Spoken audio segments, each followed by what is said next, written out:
Measures of dispersion में हम standard deviation को देख रहे थे। सबसे पहले हमने देखा कि व्यक्तिगत श्रेणी में स्टैंडर्ड डेविएशन कैसे ज्ञात किया जाता है। तो उसका ये सूत्र है sigma under root of sigma D square by N. अब ये डी क्या है? डी है X minus x bar. D क्या है? X minus x bar. और एक्स बार क्या है? एक्स बार है आपका समांतर माध्य। तो सबसे पहले हमें कोई भी प्रश्न अगर आता है तो हमें ज्ञात करना पड़ेगा। यहाँ पर सबसे पहले हमने समांतर माध्य ज्ञात किया। समांतर माध्य क्या होता है? सिग्मा एक्स अपॉन एफ या सिग्मा एक्स अपॉन एन। तो यहाँ पर सिग्मा एक्स क्या था? 340 अपॉन एन किया तो आता है 42.5। 42.5 को हर एक एक्स में से हमने माइनस किया तो उसका आ गया डी। फिर हमने इसको इसी से वापस मल्टीप्लाई किया, मतलब स्क्वायर किया, वर्ग किया, तो ये आ गया डी स्क्वायर। सूत्र में क्या था? Under root of sigma D square या under root of x minus x bar square. तो ये एक्स माइनस एक्स बार है, यह डी स्क्वायर डी है, तो इसका स्क्वायर करके हमने इसको कर दिया सम, ये आ गया। फिर क्या था आगे सूत्र में? Under root of sigma D square upon N. तो ये सिग्मा डी स्क्वायर आ गया 160 अपॉन एन कितना था? 8। 20 आया, 20 को हमने अंडर रूट किया, वर्गमूल निकाला, तो ये आ गया आपका स्टैंडर्ड डेविएशन। इसमें एक और था मानक विचलन गुणांक।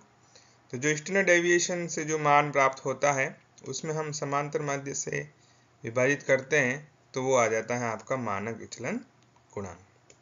ठीक है, ये व्यक्तिगत श्रेणी में हम निकाल चुके थे। अब हम देखते हैं डिस्क्रीट सीरीज या विच्छिन्न श्रेणी में। इसमें सूत्र थोड़ा सा चेंज हो जाता है। यहाँ पर आ जाता है under root of sigma F D square upon N. जैसे हमने खंडित श्रेणी में समांतर माध्य निकाला था वैसे का वैसे इसमें भी निकालना है। उसमें कैसे करते थे हम? Sigma F X upon sigma F. तो एफ ये है, एक्स ये है, इन दोनों को हम करेंगे मल्टीप्लाई और उसके करेंगे सम। तो मल्टीप्लाई करने के बाद हमने कर दिया सम, तो sigma F X upon N, तो 791/70 करेंगे तो समांतर माध्य आ जाएगा 11.3। फिर हमने जैसे पिछले प्रश्न में किया वैसे के वैसे इसमें भी करना है, x माइनस एक्स बार करना है।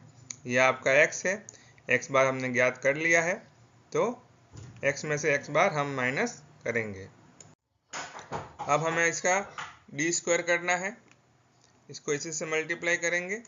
डी स्क्वायर करने के बाद वहाँ हम सीधे ही सम कर रहे थे, यहाँ पर आपको ध्यान रखना है कि इसको f से फिर से मल्टीप्लाई करना है, मतलब f इंटू डी स्क्वायर। ये डी स्क्वायर है और ये है आपका f। ठीक है, एफ डी स्क्वायर आ जाएगा, उसका हम करेंगे सम। सम क्यों करेंगे? क्योंकि हमारे फॉर्मूले में इसकी रिक्वायरमेंट है। फॉर्मूला क्या था? फॉर्मूला था आपका of sigma F D square upon N. हमने सिग्मा कर दिया, किसका किया? एफ डी स्क्वायर का। ये एफ डी स्क्वायर का सिग्मा किया, उसमें डिवाइडेड बाई एन किया, जो भी वैल्यू आई उसका हमने किया अंडर रूट। वर्गमूल हम बाद में निकालेंगे, पहले इसको सॉल्व करेंगे। तो ये आ गया आपका मानक विचलन। फिर मानक विचलन गुणांक जैसा पिछले सवाल में किया वैसे के वैसे ही मानक विचलन गुणांक कैसे निकलता है? मानक विचलन के अंदर हम समांतर माध्य का भाग दे देते हैं तो मानक विचलन गुणांक हमें ज्ञात हो जाता है। तो ये है आपका मानक विचलन गुणांक। कर चुके थे। अब हम देखते हैं कंटिन्यूस सीरीज में या सतत श्रेणी में समांतर माध्य के निकालने के बाद मानक विचलन कैसे निकाला जाए। समांतर माध्य हम ज्ञात कर चुके थे। हमने क्या किया था? हमने पहले निम्नतम सीमा और उच्चतम सीमा को जोड़ के 2 का भाग दिया था और निकाला था x। फिर ये आपका f है, वैसा का वैसा इसमें भी fx करेंगे। समांतर माध्य ज्ञात किया था, ये देखिए हमने वर्गांतर कर दिया है। 0 + 10/2 5 आ जाएगा। फिर 15, 25, 35, 45, 55, 65 जैसे हमने समांतर माध्य निकाला था उस समय जो मध्य मूल्य निकाला था वैसा के वैसा इसमें मध्य मूल्य निकालना है। यह आपका f ऑलरेडी है ही है। फिर सूत्र क्या था समांतर माध्य का, sigma F X upon sigma F. तो ये आपका एफ एक्स कैसे आएगा, इस एफ को एक्स से मल्टीप्लाई करेंगे तो आ जाएगा एफ एक्स, फिर उसकी करेंगे हम सम, मतलब टोटल योग करेंगे और उसमें एन का या सिग्मा एफ का भाग दे देंगे। दोनों एक ही बात है, सिग्मा एफ कहें या एन कहें। तो अपॉन एन करेंगे या 100 करेंगे तो ये आ जाएगा 36.7। आगे का सवाल जैसा हम विच्छिन्न श्रेणी में कर रहे थे वैसा का वैसा ही है, यहाँ पर भी डी निकालना है। डी क्या होता है, एक्स माइनस एक्स बार। एक्स बार हमने निकाल दिया, एक्स बार कितना है 36.7। तो एक्स में से एक्स बार निकालेंगे, मतलब 5 में से 36.7 निकालेंगे, इसी तरह 15 में से निकालेंगे, 25 में से निकालेंगे और यहाँ लिख लेंगे। आगे क्या करना था, विचलन का वर्ग करना है आपको। विचलन का वर्ग कैसे करेंगे, इस संख्या को इसी संख्या से गुणा करेंगे तो चिन्ह भी प्लस का हो जाएगा।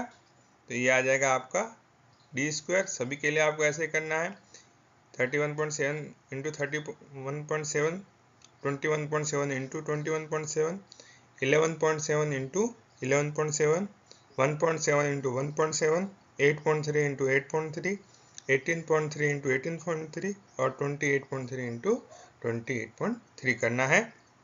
तो ये आ जाएगा आपका डी स्क्वायर। इसके बाद क्या करना था आपको, पिछले सवाल में जैसे हमने किया उसको एफ से मल्टीप्लाई करना है। किसको करना है, डी स्क्वायर को एफ से मल्टीप्लाई करना। फॉर्मूला याद रखेंगे तो आपको ज़्यादा आसानी रहेगी, चीज़ें रटनी नहीं पड़ेगी।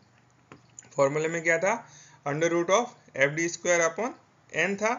तो हमको क्या चाहिए, सिग्मा चाहिए। सिग्मा किसका चाहिए, एफ डी स्क्वायर का। तो डी तो आ गया हमारे पास, अब एफ डी नहीं है तो एफ डी का मतलब सीधा इसके बीच में कोई सिंबल नहीं लगा हुआ, इसका मतलब होता है गुणा। मतलब एफ को डी स्क्वायर से गुणा करके उसकी टोटल करनी है। क्लियर है। तो ये है हमारा एफ डी स्क्वायर कर रखा है, डी स्क्वायर ये है और एफ ये है। इसको इससे मल्टीप्लाई किया। क्लियर है। फिर 470.89 को मल्टीप्लाई करेंगे हम 14 से। इसी तरह इसको इससे मल्टीप्लाई करेंगे तो आ जाएगा आपके पास एफ डी स्क्वायर। इसके बाद इन सब की करनी है आपको सम या योग करना है। तो आ जाएगा आपके पास सिग्मा एफ डी स्क्वायर आ जाएगा। फिर फॉर्मूले में हम वैल्यू पुट करेंगे। ये हमने समांतर माध्य निकाला, ये मानक विचलन का सूत्र है। यह आपका सिग्मा एफ डी स्क्वायर आया था अपॉन एन किया। तो पहले मैंने बताया पहले आप इसको सॉल्व कर लीजिए, नहीं तो दोनों का अलग अलग अंडर रूट निकालना पड़ेगा। इसको सॉल्व किया, उसके बाद हमने इसका निकाल लिया वर्गमूल और ये आ गया आपका मानक विचलन। मानक विचलन गुणांक के लिए हमने सूत्र की बात कर ही ली थी कि जो भी मानक विचलन का मान आता है उसमें अगर हम समांतर माध्य का भाग दे देते हैं तो वो हो जाता है मानक विचलन गुणांक। क्लियर है। फिर भी कोई प्रॉब्लम आ रही हो तो आप मुझे व्हाट्सएप पे पूछ सकते हैं।